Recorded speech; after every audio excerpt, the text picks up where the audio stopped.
Ah. Bom, então, nessa primeira parte, que é a ideia da arquitetura como infraestrutura, eu começo com uma imagem que tenta discutir o problema da obsolescência, que foi a minha porta de entrada na discussão sobre essa construção teórica da arquitetura como infraestrutura, que depois ela vai repercutir em toda essa discussão mais recente de pensar o patrimônio edificado como recurso, ou seja, pensar um patrimônio talvez em processo de obsolescência como uma oportunidade, não como um problema. E essa imagem eu acho que sintetiza um pouco dois modos de pensar, que eu acho que é importante talvez diferenciar. A imagem da esquerda é um cortador de bananas que era vendido na Amazon numa época, e foi o objeto mais vendido da Amazon durante um período, e que ele é um objeto cujo desenho ele é absolutamente unifuncional, e muitas vezes não é adequado sequer para aquela finalidade, e que revela uma lógica de produção e descarte de produtos que têm pouquíssima perenidade, geram resíduo, tem pouca possibilidade de adaptação, pouca alternativa de uso e é absolutamente desnecessário. Se você tiver uma faca, você pode fazer o mesmo serviço praticamente no mesmo tempo. Então, a ideia de uma inutilidade de algo de um lado versus o outro lado, que é a ideia do vaso ou do copo, né, que é ao mesmo tempo o contenedor da geleia ou de qualquer outro produto, mas ele em si é um objeto de uso bastante indeterminado que pode, depois dessa primeira etapa de uso, ter várias outras etapas de uso, né? Ou várias outras utilizações, inclusive com outras finalidades. Eu acho que esse sentido ele permeia toda a discussão. Pensar que a gente pode construir edifícios que sejam menos cortadores de banana e muito mais vasos indeterminados. O Le Corbusier tinha uma frase que dizia que a arquitetura é um vaso, quando ele inaugurou La Tourette, dizendo que esse vaso, né, esse suporte, ele ficava muito orgulhoso de ver as manifestações mais interessantes da vida acontecendo naquele vaso. Portanto, a entrada na discussão da arquitetura como infraestrutura vem pela obsolescência a partir de um problema que era muito falado quando a gente estudava e depois produzia arquitetura, principalmente em Belo Horizonte tem uma promoção da arquitetura industrializada pelo fato de a gente ter indústrias de aço lá, né, as minas, então tinha toda uma cultura da construção metálica. E o grande argumento era assim, precisamos fazer edifícios que, quando forem desmontados, não gerem resíduos. E aí ficava uma pergunta assim, por que um edifício precisa ser desmontado? Né? Se o edifício for bom o suficiente, ele pode durar, né, séculos. E daí vem a segunda parte dessa problematização, que é, talvez, o problema da especialização funcional que produz a obsolescência, e que aí eu tentei trabalhar em duas instâncias, assim, numa instância da pré-determinação funcional e da pré-determinação simbólica dos edifícios. Então, edifícios pensados como monumentos, pouco adequados à experimentação da vida cotidiana, e, de outro lado, edifícios superfuncionalizados, especializados, cuja vida útil fica reduzida em função da pouca capacidade de acomodação com as transformações impostas pela dinâmica da vida. E uma frase que talvez sintetize isso é essa do Otávio Paz, em que ele talvez defina de uma maneira bonita a ideia de um funcionalismo na linguagem. E ele diz, né, eu vou ler aqui, um extremo oposto a outros modelos de redução da linguagem é o seu uso com a finalidade de intercâmbio imediato. Aqui as palavras deixam de ter significados precisos e perdem muito de seus valores plásticos, sonoros e emotivos. O interlocutor não desaparece, pelo contrário, afirma-se em excesso. O que definha e se atenua é a palavra, que se torna uma simples moeda de troca. Todos os seus valores se extinguem ou decrescem à custa do valor de relação. Se a gente trocar algumas palavras aqui, eu não vou ler tudo, mas esse primeiro parágrafo é suficiente, e trocar a linguagem por arquitetura, palavras por edifícios e interlocutor por usuário, a gente tem o extremo oposto a outros modos de redução da arquitetura é o seu uso com a finalidade de intercâmbio imediato. Aqui os edifícios deixam de ter significados precisos e perdem muitos dos seus valores plásticos, visuais e emotivos. O usuário não desaparece, pelo contrário, afirma-se em excesso. O que definha e se atenua é o edifício, que se torna uma das simples moedas de troca. se subordinando às imposições e necessidades da economia, no caso da arquitetura. Todos os seus valores se extinguem ou decrescem à custa do valor da relação. Se a gente for lá no Max Bill, a gente vai ver que a ideia de relação é a ideia de função, né? A custa da função.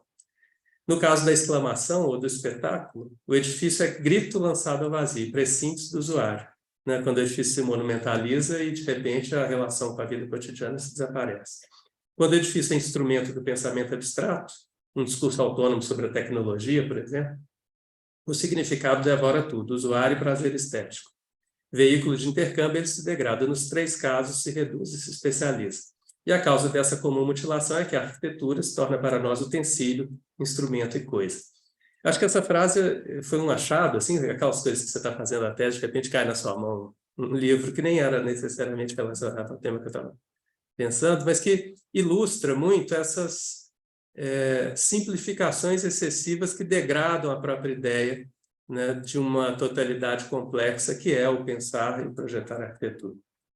Essa questão, eu procurei trabalhar, então, na tese, em 5 projetos que trouxessem 5 ideias que fossem contrárias a essa especialização funcional e que pudesse estabelecer a ideia de uma arquitetura que funcionasse como um suporte não determinado, não funcionalmente determinado, e que esse suporte, por sua indeterminação, pudesse abrigar a imprevisibilidade da vida, para usar uma frase do Paulo Mendes da Rocha, né, que é uma citação do Le Corbusier, na verdade.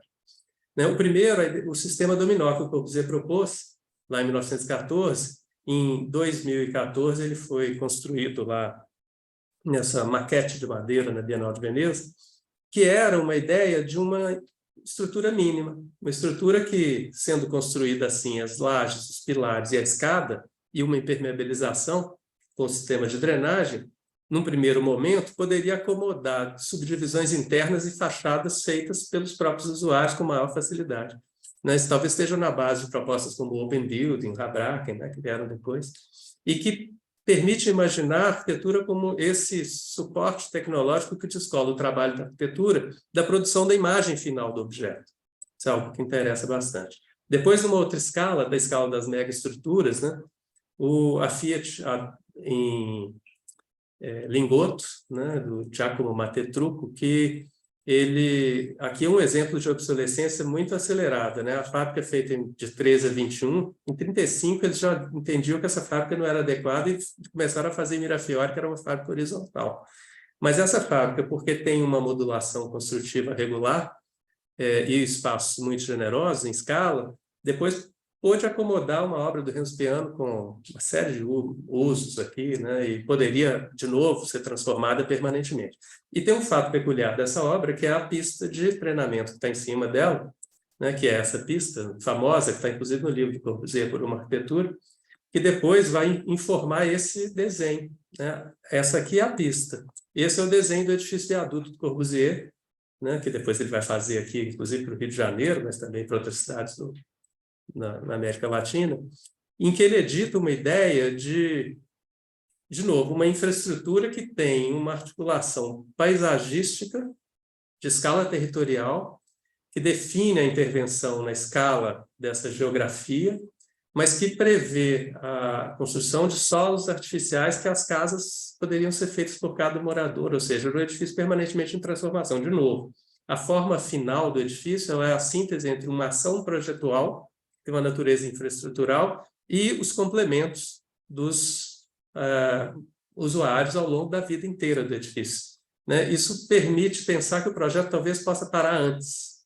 né? No sentido como a gente conhece. E a própria definição da forma é algo que está em aberto, ou da imagem final, talvez, sem perder um sentido de estruturação territorial. Depois o Lúcio Costa atualizou isso, escrevendo esse projeto, que aqui era uma autoestrada em cima, né? O automóvel era um negócio em comum, mas o Lúcio Costa, quando descreve, já sugere um trem elétrico não poluente em cima do prédio. É bonita essa descrição dele, que está lá no Registro de uma Vivência.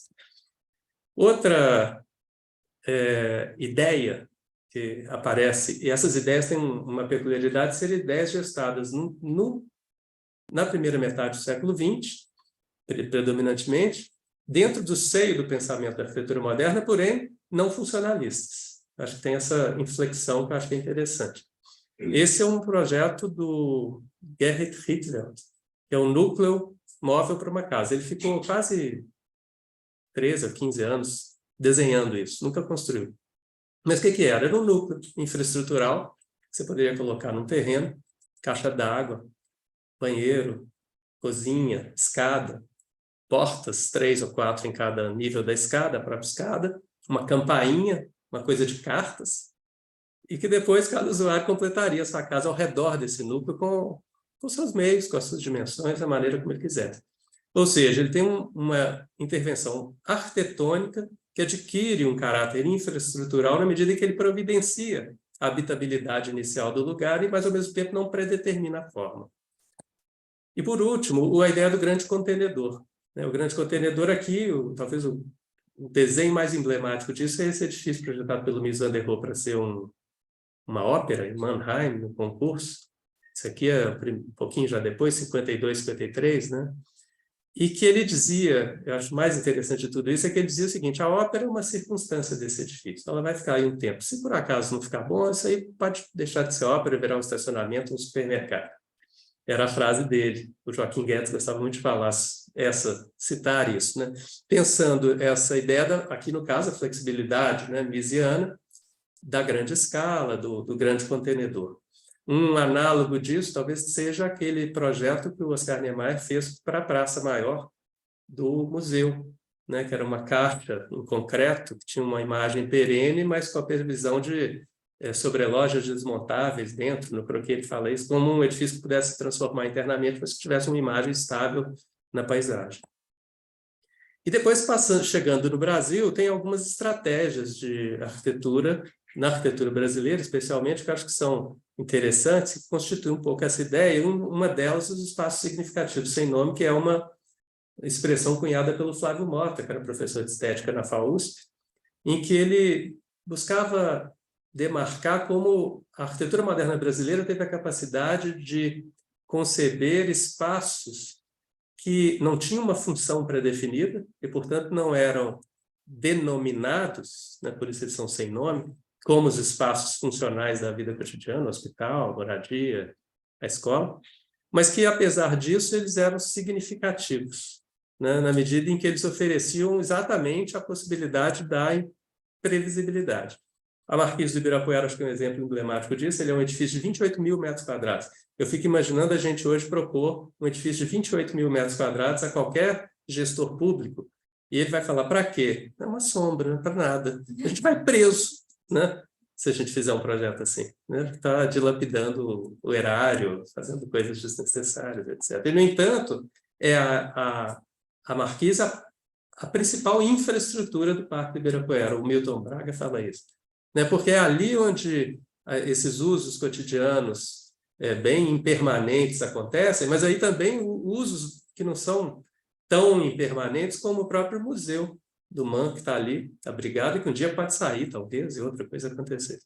Então, há uma ocupação que tem níveis de temporalidade muito diversos dentro de uma infraestrutura que tem essa ideia desse espaço significativo sem nome. Outra, o próprio pilotismo do mestre, né, que pela escala, quando o Oscar Niemeyer aumenta essa altura, ele adquire um caráter muito mais urbano que arquitetônico, ao contrário de todos os outros pilotismos de 4, 3 metros que a gente vê por aí. Né? Outra, o salão principal da FAUSP, e é curioso porque não tem nome, eles são reconhecidos por algum atributo físico, né? O primeiro é a Marquise, depois o Pilotis, aqui o salão caramelo, a cor do piso, né? Depois o MASP, que é o vão, né? E esse prédio que é o Minhocão, né? Talvez ele seja um desses espaços, apesar de ter uma funcionalidade definida. No caso do vão do MASP, essa coisa que se esparrama e se estende para a cidade. Isso aqui foi quando o resultado da última eleição, né? Que foi talvez um momento mais emblemático aí da ocupação desse espaço, que tem uma qualidade já nos próprios desenhos da Lina Bobbart, de abrigar um circo, de ter outras possibilidades de uso que não são necessariamente planejadas. E essa frase, eu acho que talvez seja importante, é uma frase que eu descobri depois, desse cara, que é um cara que desenhou o scroll que consome o tempo de vida das pessoas, né? Porque antes você virava a página e parava a leitura, agora você tem uma leitura infinita. E ele começou a fazer uma autocrítica sobre esses processos do design. do quanto o design pode ser problemático. E criou um instituto, inclusive, que discute isso. Mas eu acho uma frase assim, muito interessante porque ela coloca esse limite à responsabilidade da atuação. Que nós, como designers, sabemos que os seres humanos são hackeáveis e que eles não têm tanto livre-arbítrio quanto como pensam ter. Então, quando a gente junta isso com o Lefebvre, que no livro póstumo que foi publicado, aquele Towards an Architecture of Enjoyment, ele diz que a natureza da arquitetura é uma natureza coercitiva, né? Então, ela não é nem um pouco bonita, né? Quando a gente vai fazer arquitetura, sempre tem uma tia que fala, arquitetura é uma profissão muito bonita, né? Não tem nada de bonito, né? É uma profissão que vai restringir as liberdades das outras pessoas na sua essência, né? Talvez seja interessante inverter essa chave para pensar como que a gente pode torná-la menos coercitiva. Eu acho que essas estratégias, elas tratam disso. Bom, isso tudo era o que eu tratava lá na época da tese, e depois, de uns tempos para cá, especialmente com a pandemia, começou a surgir uma discussão que é a da disponibilidade de espaços, né? Hoje a gente passeou aqui por Brasília, lá na região dos escritórios, né? Do bloco, dos escritórios de arquitetura de Brasília, do setor de escritórios de arquitetura de Brasília, né? E uma pergunta que eu fiz era assim, quanto espaço disponível tem nesses prédios, né? Porque uma das coisas que a gente mais vê é a disponibilidade em quantidades significativas de espaços comerciais, alugando e vendendo nas cidades. Em Belo Horizonte, pelo menos, isso é enorme. O déficit habitacional, medido já antes da pandemia, equivalia mais ou menos à vacância, só que em faixas de renda diferentes. Só que a vacância imobiliária, nesse caso, é só a residencial. Se a gente somar ela à vacância não residencial, a gente vai ver que tem muito espaço construído, muito mais do que a gente precisa no primeiro momento. Se a gente for avançar o raciocínio da demografia, a gente vai ver que em 20 anos o Brasil começa a decrescer a população. Mais adiante aqui vai aparecer um gráfico do IBGE falando sobre isso. Ou seja, a gente é um país urbano, 80% a 90% dependendo da região. Então, a migração campo-cidade que aconteceu nos anos 50, a explosão do desenvolvimento econômico e a demografia, né, o crescimento populacional, que tinha uma taxa de fertilidade de 6 a 8 pessoas lá em 1950, e hoje é 1,7, ela nem repõe a população, indica que a gente não vai ter grandes demandas, a não ser em situações econômicas específicas. Então, a gente talvez não precise mais construir. Acho que essa é uma questão que precisa ser posta, talvez, na base da formação dos arquitetos agora, nos nossos ateliês.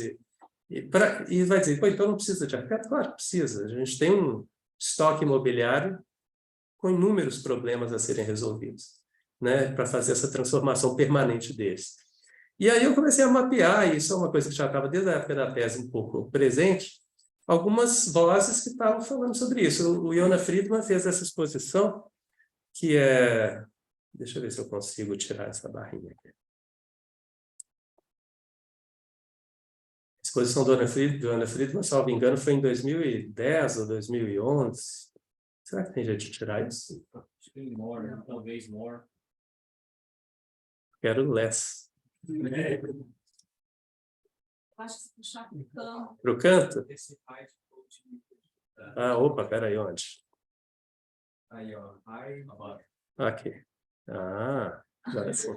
Bem melhor. Bom, uma dessas vozes, não sei como eu volto aqui. É na seta. A seta não está funcionando. Pô, ele está indo só para frente. Ah, bom. Uma dessas vozes é o Yonah Friedman, que fez essa exposição em um livrinho, assim, muito simpático, esses livrinhos, como aquele roteiro para construir do Nordeste, que eu acho um livro fantástico, né, que tem pequenos desenhos e ideias boas. Esse livrinho fala, Architecture Without Building, era a exposição, com esses croquis dele, dizendo assim, estamos num mundo super construído, a gente decisivamente construiu demais, e a arquitetura, no futuro, talvez signifique construir menos. Ele fez essa exposição, depois na Bienal de Veneza de 2010, que foi a curadoria da Sejima, tinha essa exposição do Rem Koolhaas sobre preservação, que chamava Chronocaust. E ele vai discutindo assim, a natureza da preservação, porque eu acho que toda essa discussão passa por aí, né? As ferramentas que a gente tem para preservação, já discutidas em todas as instâncias, elas são insuficientes para lidar com o edifício comum. né? Elas já são difíceis para lidar com os edifícios excepcionais, com os edifícios comuns, talvez mais difíceis ainda. E aí ele vai problematizando isso. O espaço em uso, às vezes, é muito mais interessante do que o espaço depois de revitalizado, entre aspas, né? Em que há uma gentrificação, processo de esvaziamento, o apagamento do tempo, enfim, uma série de aspectos. E nessa exposição tinha um slide, esse edifício, que ele aponta um trabalho que ele estava começando de fazer um projeto que era simplesmente terminar essa estrutura que já estava dada, né? Ou seja, uma faísca ali naquela discussão. Depois, na Bienal seguinte, de 2012, o Pavilhão da Alemanha apresentou essa exposição muito interessante, que era Reduce, Reuse, Recycle, Architecture as Resource. Daqui vem o título da minha, inclusive, da minha apresentação, em que eles mapearam várias iniciativas de obras que eram mínimas intervenções e edificações existentes com transformações de uso. Tem uma delas eu vou mostrar aqui, que é esse Centro Cultural Alveolo.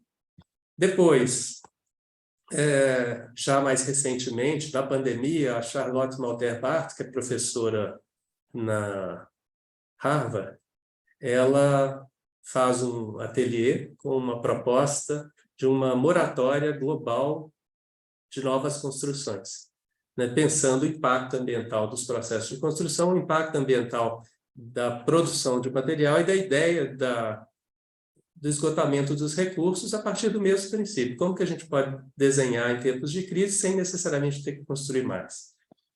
E agora, nessa última Bienal, que acabou de ser lançada, né, em maio, a representação da Turquia traz uma coisa, foi uma das coisas mais legais que eu vi lá, que é essa exposição The Ghost Stories, que mapeia uma série de edifícios vazios, abandonados, obsoletos na Turquia, e edifícios, às vezes, são menor interesse, assim, edifícios ordinários, construídos pelo mercado imobiliário, casas de péssima qualidade, e começa a problematizar como lidar com esse estoque construído. Você vai demolir tudo e produzir um impacto tremendo da demolição e depois jogar fora todo o esforço e energia investidos naquela construção, ao mesmo tempo não elas são insuficientes para as demandas contemporâneas, então como intervir?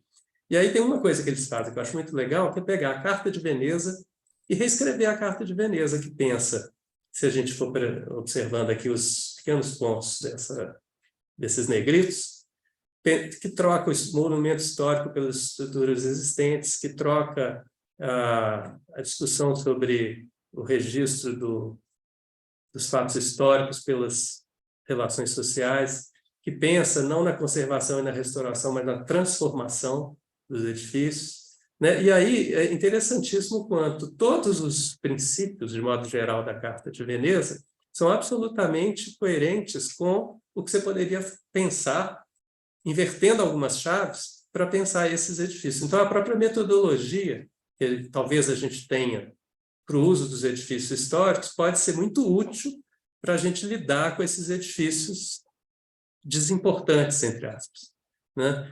Eu achei isso muito interessante porque começa a colocar uma discussão que vai incidir sobre coisas que às vezes são desprezadas no campo da arquitetura, né? Coisas que não são valor, em princípio, a partir de uma lógica, às vezes elitista, ou às vezes erudita, de pensar a arquitetura. Então, eles vão fazendo toda essa reescrita da carta, que eu acho que é muito legal, não cabe aqui passar isso tudo, né? Mas é muito interessante pensar assim, algumas coisas, assim, toda reconstrução desnecessária deve ser não evitada, mas questionada a priori. Então, princípios que considerem como que essas estruturas podem ser vistas como oportunidades, né? Acho que isso é um ponto que as novas gerações, especialmente, eu falo isso muito com os estudantes, o trabalho de vocês vai passar por essa reconstrução de coisas que estão dadas. E a gente é um país moderno em que a grande parte do patrimônio que está começando a apresentar o processo de obsolescência foi construída na arquitetura moderna, ao contrário da Europa, que já faz isso há muito tempo, né, mas lidando com um patrimônio de outro tempo, né? E aí, aqui a gente vê um pouco essa variação demográfica que motiva essa discussão, né? Em 1950, o Brasil tinha uma pirâmide demográfica, em 2020, antes da pandemia, tinha essa outra, e aqui a curva de previsão do crescimento. Em 2040, a gente já começaria a decrescer numericamente a população. E anteontem apareceu o IBGE já mostrando que estão começando a diminuir, né? E aí eu tentei, a partir disso, mapear algumas estratégias de projetos e obras de arquitetura que apresentam modos de olhar para esse patrimônio que considerem intervenções que passem por estratégias que podem ser úteis em outras situações. E são 7 estratégias, eu vou tentar passar mais rapidinho nelas aqui, mas assim, a maior parte dos projetos provavelmente vocês conhecem, né, que é alguns muito conhecidos. O primeiro, reciclar o material, que é no caso não é um projeto, mas foi uma proposta curatorial da representação japonesa na Bienal de Veneza de 2021. E esse curador, o Kozo Otowaki, propôs desmontar uma casa ordinária no Japão, sistematizar as peças e trazer para Veneza e remontá-la de outras maneiras. E convidou vários arquitetos para pensar aquele material disponível, aquele recurso, nesse outro contexto da exposição. E uma frase que me marcou muito lá nessa exposição é essa, que é absurdo afirmar que nossas ações pertencem apenas a nós mesmos. Eu acho que, em última instância, tudo isso passa por um exercício de alteridade, né? Quando a gente vai ter que lidar com uma outra coisa que já está dada, inclusive porque há ali também outro arquiteto ou outras pessoas que trabalharam nessas coisas antes de quem chega nesse momento. E aí essa é a casa, né, que foi construída ao longo de várias etapas, então ele mapeia as etapas de construção da casa, e ao ter várias etapas tem sistemas construtivos, primeiro mais tradicionais, próximos à construção japonesa tradicional, e depois com o uso de materiais industrializados. Depois desmonta e sistematiza tudo isso, embala, transporta, e aí eles transportaram para Veneza, veio a pandemia e ficou lá 1 ano guardado, esperando para terminar o trabalho, né? E na exposição eles fizeram uma espécie de arqueologia daquela casa e tudo estava sistematizado com os códigos de QR Code, você conseguia entrar um pouco na... E aí eles identificavam o tipo de material pela época, as tecnologias, um trabalho interessantíssimo. E esse material, parte exposto, parte era trabalhado no andar de baixo do pavilhão o tempo inteiro, durante a exposição, 6 meses, produzindo objetos, bancos e oficinas das pessoas. E antes, né, os arquitetos convidados fizeram algumas intervenções temporárias de estruturas anexas ao pavilhão. E o mais legal de tudo isso é que isso foi pensado para depois da exposição ser desmontado e esse material seguir a vida, né? Ele não seria descartado. Então, isso introduz o raciocínio da economia circular, que às vezes a gente fala muito disso, mas isso não aparece de fato, né, nos raciocínios projetuais. Depois, a ideia de reduzir a hierarquia. Pode parecer que não tem tanto interesse, mas eu acho que quando a gente reduz a hierarquia, os edifícios passam a ter mais oportunidades de uso imprevisto. E, ao ter isso, a gente talvez amplie a vida das estruturas. Eu acho que é o que o Paulo Mendes da Rocha fez na Pinacoteca de São Paulo, né, quando, nesse edifício, que era um edifício neoclássico, tinha um projeto de uma cúpula e que tinha uma escadaria virada para essa avenida, que era uma avenida aprazível quando foi feito, depois, muitos anos, transformada numa avenida de trânsito intenso, ele destrói a escadaria e inverte o acesso do edifício, né? Eliminando o acesso por essa fachada e criando o acesso principal na fachada secundária, que confere ao edifício uma organização que reduz o efeito dessa ordem simétrica que valorizaria demais esse eixo, né, como 2 pares, e cria uma experiência de percurso e reforçada pela passarela que ele coloca nos vazios. Ao fazer isso também, ele dá um sentido urbano para o edifício, na medida em que a estação de metrô está logo ali do lado da rua, né? E é bonito perceber que ele, quando vai cobrir, cobre com essas vidraças, né? E nessa do meio, no projeto original do Ramos de Azevedo, havia uma cúpula que, em algum momento da etapa do projeto, esse desenho é do Paulo Mendes da Rocha, ele cogitou construir a cúpula. Mas, no fim, ele não constrói. Eu acho isso bonito porque revela um pouco, talvez a construção da cúpula aqui ia reforçar a hierarquia, diferenciar esse espaço dos outros dois. E, ao fazer a mesma cobertura, ele reduz a hierarquia entre eles, né? E aí implanta esse tipo de espacialidade que tem sentido, talvez, de urbanizar o edifício na medida em que talvez haja algum dia a possibilidade de entrar, atravessar e sair do outro lado. Hoje isso não está funcionando, né? Mas o edifício permite isso. Depois, a ideia de atualizar as infraestruturas, talvez seja uma mais imediata, e aqui tem uma proposta que eu acho assim, fantástica, de 2001. Eu acho muito interessante destacar a data. feita por, então, estudantes de arquitetura, hoje arquitetos reconhecidos em São Paulo, né? Inclusive, eu sempre agradeço o João Sodré e a Juliana Braga que me cederam essas imagens. Foi um concurso que eles apresentaram para o CLEFA, pensando a habitação e identidade cultural no centro de São Paulo. E aí eles mapearam inúmeros edifícios vazios, todos, a maioria deles, de uso comercial com pavimentos corridos. Fizeram um estudo extenso sobre equipamentos de infraestrutura, núcleos sanitários, projetados ao longo do século XX, Arquigran, alguns experimentos de arquitetos alemães, Jean Prouvé, e cruzaram essas duas coisas, né? A partir dos espaços disponíveis, eles foram pensando como criar infraestrutura nesses espaços corridos, para que eles pudessem se tornar habitáveis como habitação, né? E não como escritório. E aqui tem 2 ou 3 exemplos que eu vou mostrar, eles fizeram 5, né? Esses que eles aplicam o núcleo dentro, outros que aplicam o núcleo como um elemento somado, outros que complementam aqui a própria estrutura existente. Depois, nesse outro aqui, essa parede infraestrutural, que pode plugar os elementos com maior liberdade.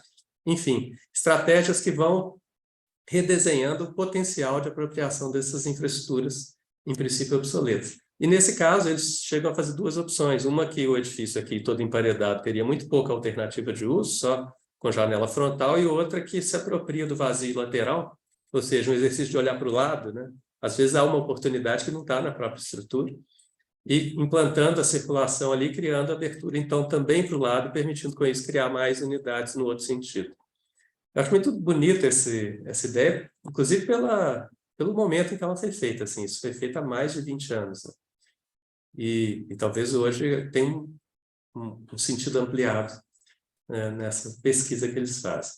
Depois, a ideia de adicionar espaço em determinação, que é talvez o mais conhecido de todos os projetos, que é a proposta do Lacaton e Vassal para esses edifícios, que eram edifícios péssimos em lugares ótimos, com uma materialidade e uma quantidade de energia investidas aqui, com uma consolidação dos moradores, que era algo fundamental, você demolir isso quando você põe as pessoas, até fazer outro, e com um problema que era fácil de resolver na medida em que eles passaram a ter esse olhar. Ao invés de demolir e fazer outro, que talvez vai ficar pior, e gastar muito, você gasta menos dinheiro somando, ao invés de subtraindo edifícios. Né? Um pouco esse sentido, 1 mais 1. E aí eles propõem essas varandas, que todo mundo já conhece, acho que não precisa explicar muito, mas que tem um potencial que eu acho que se conecta lá com aquela discussão dos espaços significativos sem nome, aqui na escala doméstica. Né? A gente vê na escala doméstica a mesma lógica dos espaços funcionalizados, a cozinha, a sala, o banheiro, e de repente a varanda é o lugar que não é reconhecida pela sua função, mas pelo seu atributo físico. Né? A varanda é um espaço que é abrigado, porém aberto. E o que eles fazem aqui é uma coisa que é ao mesmo tempo varanda e jardim de inverno, no caso da França, e que por ser varanda e jardim de inverno agregado ao edifício, que permitia, inclusive, que as pessoas continuassem morando ali, saíssem só temporariamente, né, nesse momento da abertura, permitia a criação desse espaço que é absolutamente imprevisto, né, indeterminado. Ou seja, o mais interessante disso aqui são as apropriações, né, que vão se somar e acrescentar uma qualidade de uso daquelas casas, né, das moradias, que antes não havia. Então, esses apartamentos, além de tudo, ficaram maiores do que a média dos apartamentos de habitação social se fosse desmanchar e fazer de novo. Né? Esse prédio, essa ideia já valeu o Pritzker, né? Não precisava nem ter outros, eles têm várias outras interessantes, né? Uma dupla interessante isso. Depois, a ideia de subtrair construção para ativar o vazio, talvez quase o oposto, né, do adicionar espaço, mas aqui pensado numa escala urbana, e numa proposta da reurbanização do Córrego do Antonico, feito pelo MNDB, na favela de Paraisópolis. E nesse lugar, né, que está do lado do Morumbi, ali, um lugar super valorizados, tem até aquela foto clássica das piscinas, assim, sério. Eles, nesse território, tinham um córrego que estava numa condição absolutamente precária, com as construções trepadas sobre o córrego. Eles procuram pensar como intervir aqui. E aí acho que tem 2 coisas que são muito bonitas dessa ideia. A primeira, assim, abrir uma largura que não é aquela definida no Código Florestal. 10 a 15 metros, criar uma centralidade no bairro e pensar portanto, já que não dá para abrir e reverter o leito original, pensar uma infraestrutura híbrida, que é parte canalizada e parte sobre a terra. Ao abrir, vão demolir, remover e relocar na própria comunidade uma parte dos moradores. Mas há uma sobra de espaço. Acho que aqui é uma coisa muito análoga ao Capitão e Vassal, porém num contexto informal e com um nível de indeterminação muito maior. Por quê? Há uma sobra de espaço que redefine uma nova frente, porque uma vez demolido, você só tem fundos de casas. E os fundos de casa não geram urbanidade. Então, eles preveem a construção de acréscimos edificados às próprias casas, que cada morador faria o seu próprio acréscimo dentro do limite negociado. E essa ideia da negociação do limite passa por uma ideia de valor. E aí são dois valores que eles procuram trabalhar aqui. Primeiro, a ideia do vazio. Aí eles passam pelo campo de futebol, dentro desses mesmos lugares, que assim, é o único lugar que ninguém invade. Porque existe um valor, né, que é um consenso, assim, negociado. Assim, aquilo é um valor, esse vazio. Então, uma das coisas que eles queriam é que esse vazio criado tivesse valor. Então, para isso, tinha que criar a frente ativa. Depois, o outro valor, a água. Né? Essa foto mostra isso, né? Que é um valor que está noutra esfera, talvez de uma experiência lúdica relacionada à água. Então, por isso a água aparece no leito do rio, como memória do próprio rio, de tal modo que esse lugar que era as costas das casas, passava a ser o lugar da frontalidade das casas, o lugar da convivência, com essa água que ficava sempre presente ali em pequena quantidade, mas que no dia de chuva podia se transformar num pequeno rio, né, com uma diferença de capacidade que está suprida e equacionada tecnicamente pela canalização embaixo. Eu acho esse projeto muito bonito porque ele, como aquela proposta do edifício viaduto, ele abre mão muito sabidamente de querer desenhar a forma final. Né?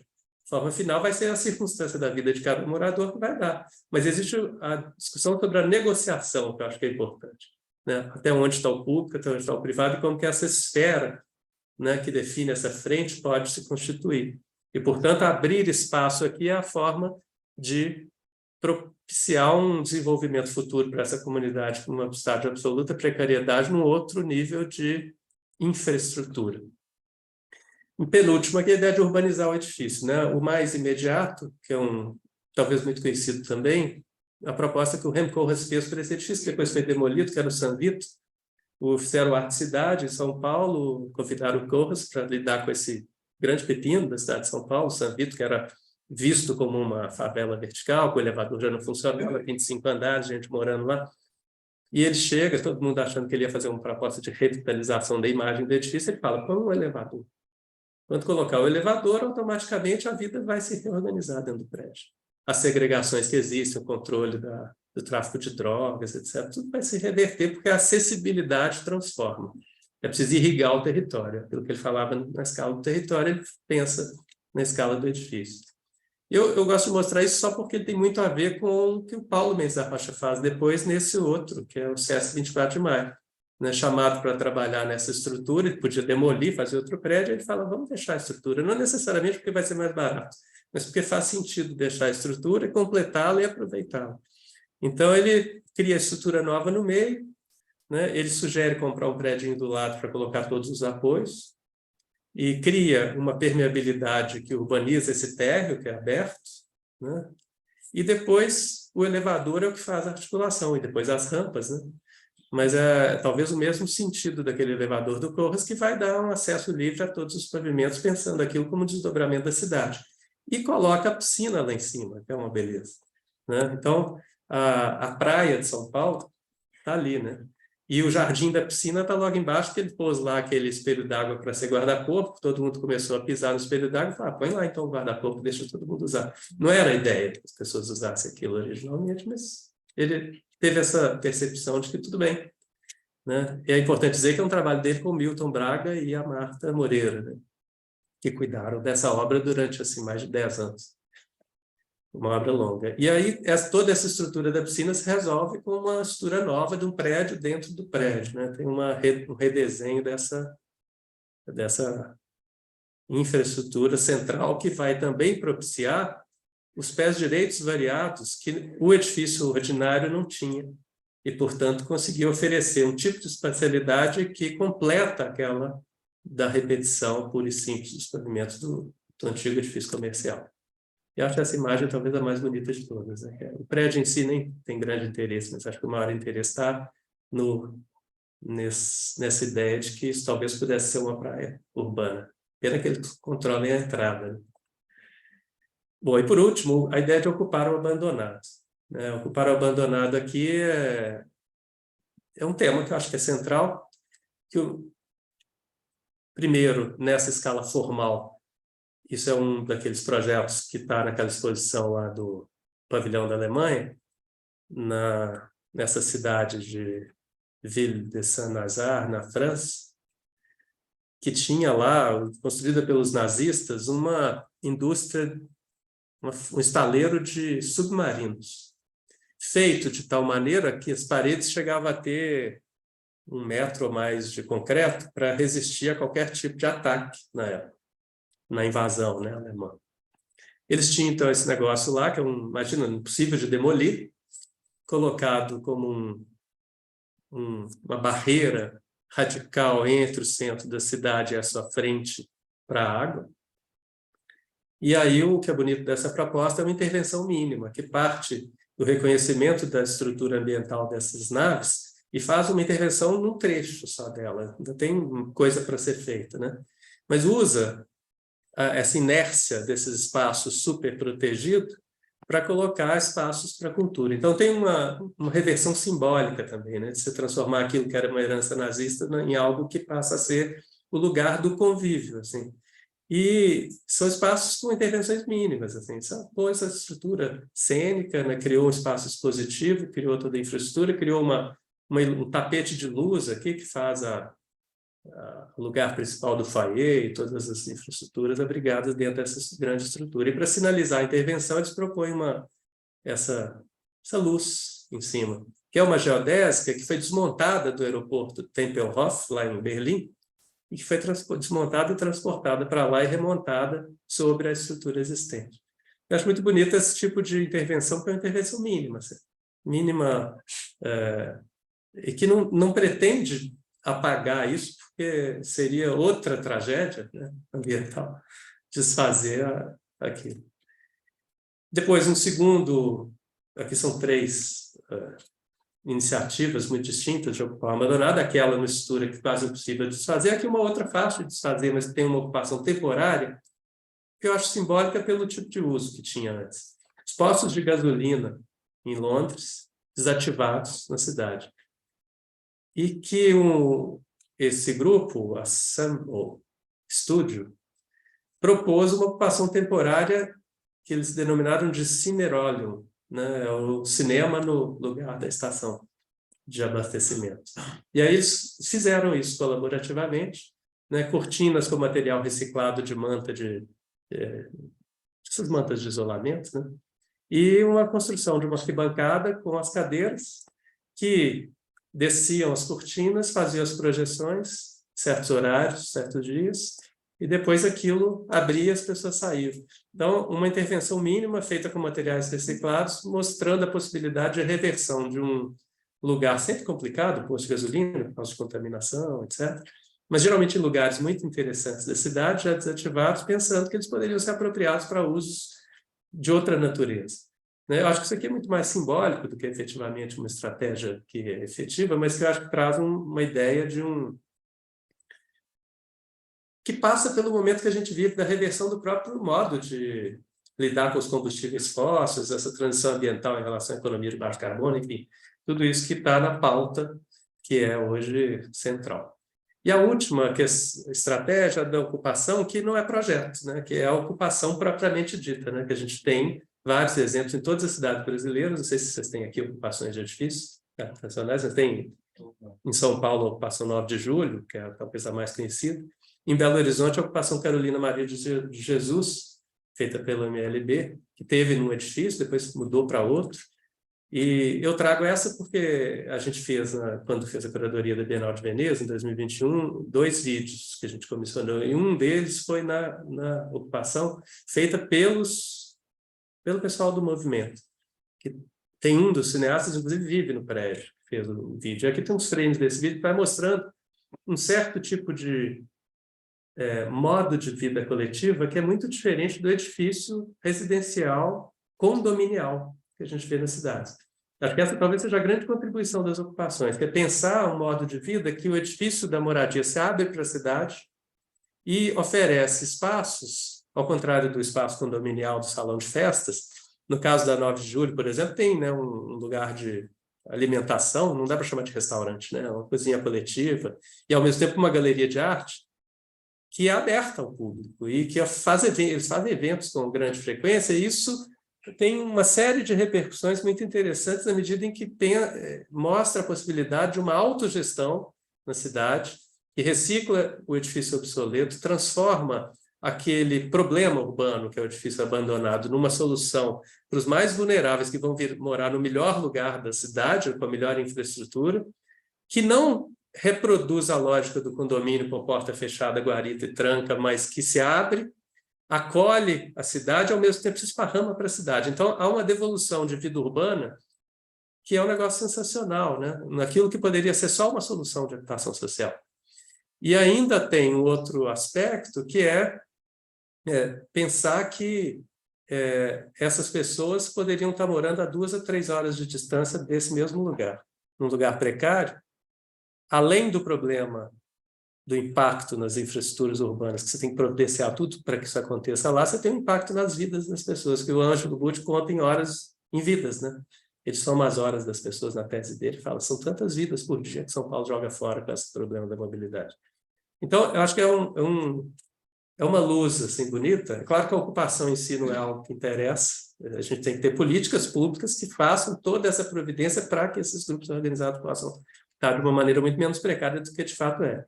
Mas é muito legal como há uma lógica comunitária que vai se apropriando dos lugares. Nesse lugar era um hotel, então tinha umas lojinhas embaixo, aí tem já o salão de beleza, tem o bar, tem a lógica do lugar das reuniões, enfim. Tem toda uma dinâmica de vida, que não é só o dormir e sair para trabalhar, mas que tem a constituição de um outro modo de estar no mundo, né? Que é talvez uma heterotopia, no sentido lá do Foucault. Esses são frames do filme. O filme é um filme que ele retrata 3 escalas: a escala da moradia individual, a escala dessa vida coletiva no prédio e o momento do trabalho, que a pessoa sai e convive com a cidade. E, por último, eu vou falar aqui um pouco mais rapidamente de uma obra que é esse projeto que a gente acabou de fazer. Eu acho que ele não ilustra e nem pretende ilustrar nada disso, né? Inclusive, por isso mesmo, eu não coloco ele junto dos exemplos, não se pretende ser exemplo, mas é só um pouco pela oportunidade de falar sobre uma situação que passava por essa reversão de um processo de obsolescência e abandono do edifício tombado, nesse caso, inclusive patrimônio. Né? A Pinacoteca que eu mostrei antes, né, do Paulo Nunes da Rocha, está aqui, né? E no Parque da Luz havia um outro edifício, que era uma escola, né? A Escola Modelo da Luz, primeiro, dos anos 30, que depois pegou fogo e foi substituída por uma outra escola em 54, projetada pelo Hélio Duarte. Todo o conjunto das escolas do convênio escolar que o Hélio Duarte coordenava foi tombado, e essa escola, então, era uma escola tombada. A escola, por sua natureza, era totalmente fechada para o parque, com acesso só pela avenida, inclusive murada. Ela já estava muito desgastada, e em 2015 ela se mudou para um outro prédio aqui, na região. Então, o edifício ficou vazio. Ele era da Secretaria de Educação, foi transferido para a Secretaria de Cultura, e a Pinacoteca, então, assumiu esse lugar. Ele está num lugar que é, assim, dos mais preservados em termos jurídicos da cidade de São Paulo. Né? Cada linha dessa aqui é uma área de influência de um bem tombado. Né? E na instância, tem várias instâncias, nas 3 instâncias, mas o edifício é tombado na instância municipal. E eles convidaram, à época, alguns escritórios e abriram uma chamada pública, não para fazer um estudo, mas para apresentar um entendimento do problema. O que seria o entendimento dos arquitetos sobre esse edifício, sobre o que seria fazer um museu aí nesse lugar para a arte contemporânea. E a gente partiu do que estava dado, assim, não como quem traz uma ideia nova, mas assim, bom, primeira ideia é que a Pinacoteca que está aqui tem um princípio, que é aquele de urbanizar o edifício, de trazer um eixo que é redesenhado, que atravessa o edifício, que permite um raciocínio de conexão com o próprio metrô que está ali. A gente achava que era possível estender esse eixo à escala urbana, porque a outra estação de metrô de cá, Tiradentes, a Estação da Luz lá, se a gente pudesse instituir um percurso que atravessasse os dois prédios, seria ideal. E depois, há um outro eixo de articulação arquitetônica que o próprio edifício do Eduardo define, porque ele tem um hall central, é uma lógica de pavilhões, um pavilhão administrativo, outro sala de aula. Ele foi parcialmente construído e ficaram uns edifícios remanescentes dessa época, que era a primeira escola que estava lá, que se incendiou. A gente vê um pavilhãozinho lá no fundo, que é uma varanda, que estava lá. Depois ela incendiou, foi substituída por esse edifício moderno, né? E tudo isso, ao longo dos anos, foi ganhando um monte de puxados, né? Puxados da pior qualidade. Né? E aí a gente pensou que a primeira coisa era abrir espaço, né? A partir daquelas, se for pensar naquelas estratégias que eu estava falando. Demolir algumas coisas para abrir espaço, tirar os muros, abrir, extrapolar para a cidade. Depois, estabelecer esses dois eixos principais, de articulação urbana e de articulação arquitetônica. Fazer esse reforço do sentido de uma integração entre os dois metrôs. E na proposta conceitual, a gente identificou que tinha uma mancha aqui no meio do parque, entre os dois edifícios, que dava 2.100 metros quadrados sem uma árvore. Então, a gente podia ocupar esse subsolo. E a ideia, talvez foi a ideia que nos deu esse projeto, era vamos colocar mais um botão no elevador do Paulo Mendes da Rocha. Só, como se fosse fácil, né? Desce no subsolo, atravessa por baixo das fundações, as exposições ficam debaixo do parque, depois sai no terreno, entra o pátio da escola, põe outro elevador, sai e continua. Era a ideia. É claro, né, que isso aqui é como isso? Ó, pega esse elevador, desce lá e depois sai no outro lado, do outro lado. E fazia esse percurso por baixo do parque. Isso é um desenho dessa época, do entendimento do problema. Isso é um desenho depois, já de contratados, em que a gente estudou, então, de fato, as áreas possíveis, construídas, como isso poderia acontecer. Só que eles nos pediram duas hipóteses. Uma que pudesse fazer essa ideia, e outra assim, bom, o parque é do município, nós somos Estado. Vamos fazer também uma hipótese só no lote. E aí a gente, então, pensou uma outra estratégia, que era pegar o mesmo eixo, no entanto, fazer uma rua, e com isso concentrar todo o volume edificado aqui, que geraria um volume muito maior, claro. Né? Isso era uma analogia à rua do Sesc Pompeia. Esse aqui é o Sesc Pompeia, esse aqui seria a rua da Pina Contemporânea. Esse projeto foi desenvolvido, né? Essa aqui é a maquete que o João Dória um dia fez um vídeo no YouTube, mostrou a maquete dizendo que ele ia construir a Pinacoteca Contemporânea. 2 semanas depois, veio a pandemia. Né? O projeto estava detalhado, iniciando a fase de projeto básico, pronto, ia iniciar a contratação dos complementares. Era um projeto com o dobro da área, muito menos espaços livres. O que a gente fez? Com a pandemia, passou 6 meses, 3 meses, 4, a gente pensou, o projeto morreu? Morreu. O Dória agora vai fazer vacina. Vocês querem fazer, aceitam que a gente faça uma versão mais simples, menor, mais coerente com o tempo? Sim. Aí a gente ofereceu esse projeto.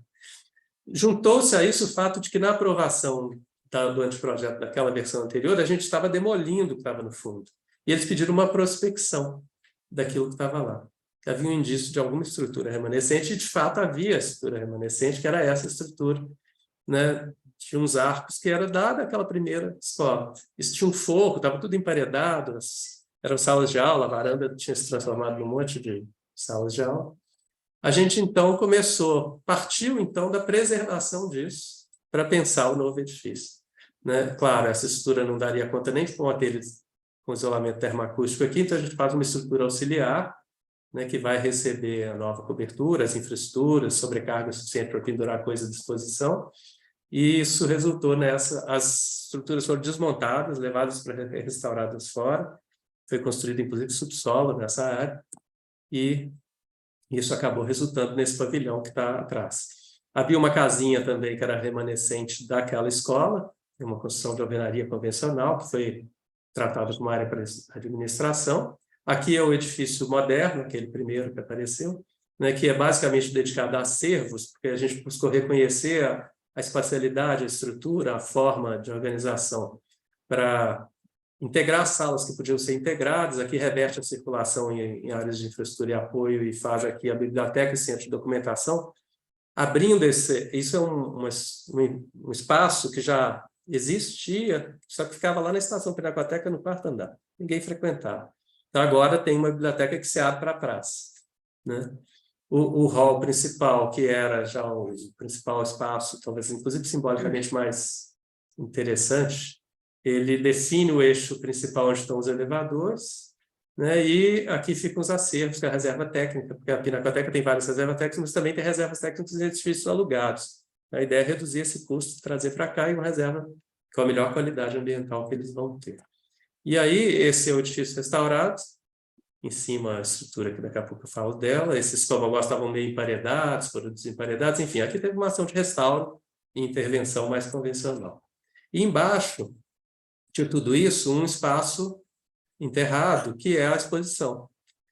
Feita de tal modo que, claro, está no lote, mas se um dia a gente quiser cortar ali no parque, a gente vai cortar e chegar aqui dentro dessa exposição. Então, a ideia do novo botão no elevador do Paulo Mendes da Rocha ainda está lá, né? Para um dia se alguém quiser fazer.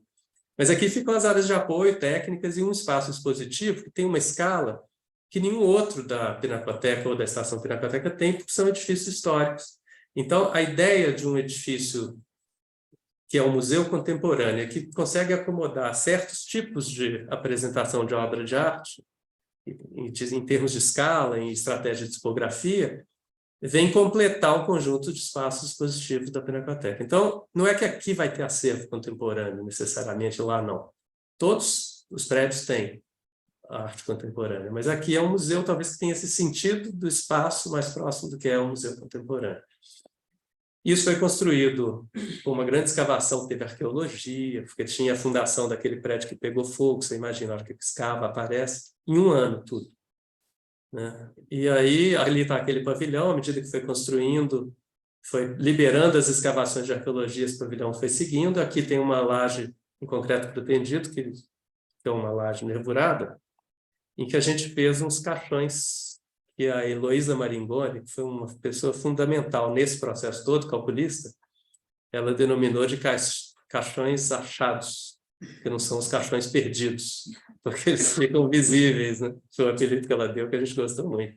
Uma vez feita, a forma não foi destacada e jogada fora, né? Ela é já o próprio teto dessa sala, né? Ela fica lá, foi tratada e ela define a espacialidade e dá também uma certa identidade para esse espaço. Porque um dos problemas do espaço expositivo é ele ser excessivamente genérico a ponto de você sequer lembrar dele, né? Ele ser só obra de arte. Então, é um espaço que ele tem uma certa personalidade, apesar de ter também a flexibilidade necessária para essa organização que está nessa primeira mostra, mas para ter outras subdivisões, se for conveniente, conforme a exposição. Essa é a primeira exposição, né, que está lá ainda, chão de praça. E essa sala, então, está no subsolo. E ela, em cima de tudo isso, para completar, a gente faz um anel que faz uma inversão da experiência do edifício, porque esse pátio, apesar de estar aberto para o parque e para o lado, ele é introspectivo. E aí, quando a gente sobe 6 metros, a gente tem uma experiência de um anel de circulação que vê o jardim frontal, vê o parque e vê a Pinacoteca. E tem aí um café, uma cafeteria e uma sala para eventos, né? E que tudo isso, imagina, a gente tem um edifício moderno, um edifício de tijolo dos anos 30, um pavilhão reconstruído, tem de tudo, né? A gente pensou como conferir unidade para esse conjunto. E aí a gente começou a revisitar uma certa genealogia de tetos iluminados da arquitetura brasileira e da arquitetura paulistana, né, também. O primeiro com Artigas, né, lá no Teto da FAO, depois o próprio Paulo Mendes da Rocha, quando foi fazer o pavilhão de Osaka, ele fala, fiz o chão varia, esconde as coisas, e o teto é o melhor que eu conheço, é o da FAO, eu vou reeditar ele aqui, com outra geometria, ele assumia isso desde o início, né? Fazendo um chão de estrelas, mudando a proporção, né? Depois ele amplia essa proporção quando ele muda a materialidade, o mesmo teto, né? Sendo em aço, o perfil é mais esbelto, tem muito mais vidro. E talvez a principal influência é esse, que é o do pavilhão dos países nórdicos, em Veneza, que o Sverfem faz, do mesmo ano da FAO. Ele faz essas lajes vigas sobrepostas, que ora sustentam, ora estão penduradas, né? e que estabelece uma relação com a vegetação existente do parque. Isso para a gente pareceu muito interessante. O que a gente procurou fazer foi atualizar tecnologicamente com uma materialidade mais delicada, que fosse compatível com aquela delicadeza dos edifícios que estavam postos ali, e que também pudesse gerar uma relação com o parque, a luz do parque, né? Esse é o Parque da Luz.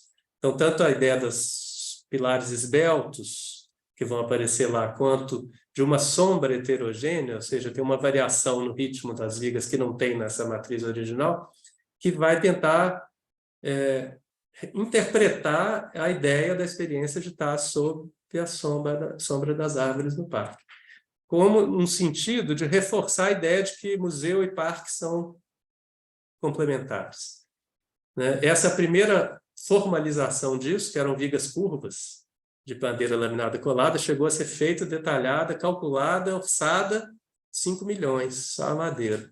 Bom, não vai dar. O orçamento inicial era 40, só as vigas. Aí a gente, no processo, já com os projetos prontos, o orçamento a gente refez com uma outra organização, que é uma organização geométrica com os perfis comerciais de madeira laminada colada, com reforços de vigas vagonadas nos trechos de maiores vãos, e com o ritmo colocado no outro sentido, fazendo, aí isso era o estudo, primeiro na etapa de projeto, depois lá no final na obra, para explicar como fazer, com essa calha de fibra de vidro, que com um corte trapezoidal dá uma curva pequena ali, uma curva grande aqui, escoa naturalmente. E que é muito análoga à solução do Sverfen lá em Veneza.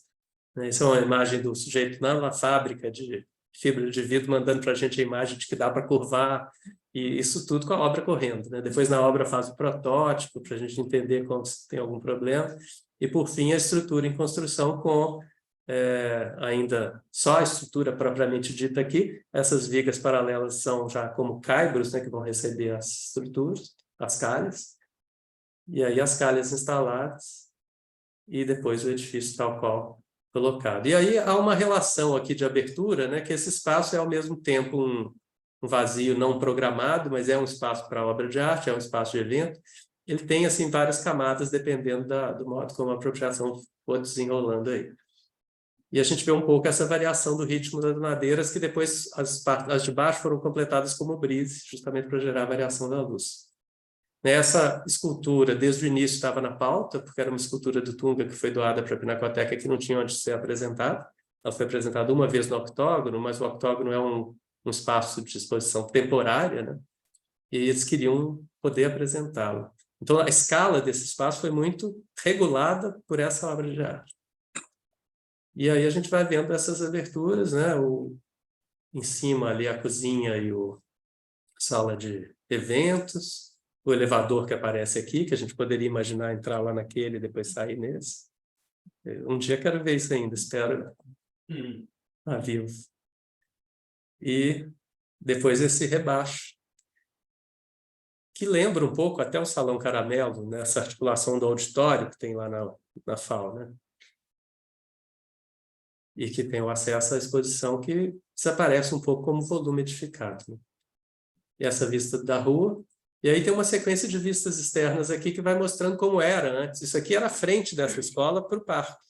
Era um barracão, né, de 5ª categoria, que aqui ainda durante a obra, né, ainda estava com tapume, mas vai ter uma base de pedra, depois a cobertura de telha.